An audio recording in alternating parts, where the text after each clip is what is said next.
বালিয়া ইউনিয়নে তাদের দুজনের বাড়ি বালিয়া ইউনিয়নে বাজারের সাথে ওনাদের নাকি অবশেষে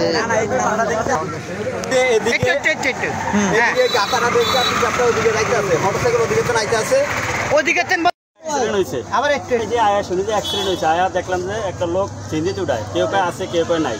পরে দ্রুত আবার ধরে নামাইলাম নামিয়ে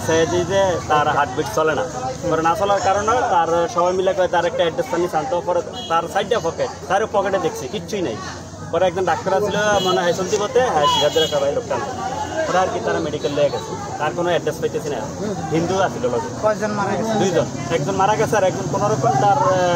মুখটা একটু লড়েছে এই জন্য তারা 17 নিয়েছে পরে যে মারা গেছে আরও 17 বাড়ি এখন পুলিশ আসছে বাকিটা এখনো পর্যন্ত হ্যাঁ বাকিলা বাড়ি বাইলা বাইলা বাইলা এবং কি আর একজনের পকেটে যে মানি ব্যাগ আছিল ওই প্রসাদ টাকার কাছে আছে হ্যাঁ যে দেখলো যে বাকি বাড়ি বাকি ঢালাকে দোকানে কইছে আমাকে সেম বয়স হইব বা আমার তো একটু হয়তো বা 10 বছর এদিকে দিবে খালি আন্তনা আবার 2-3টা আবার শুনছে পরে গেছে লোকজন গেছে আমরা গেছি শুনে তারপরে গেছি গিয়ে দেখছি একজন মারা গেছে একজন সিঙ্গিতে উঠাইতে আছে কিভাবে অ্যাক্সিডেন্ট কিসের সাথে অ্যাক্সিডেন্ট হয়েছে ওই যে কি জানি কয়টা পিকআপের সাথে পিকআপ অ্যাক্সিডেন্ট হয়েছে কেমন হয়েছে এটা কইতাম না পিকআপের সাথে হুন্ডারের সাথে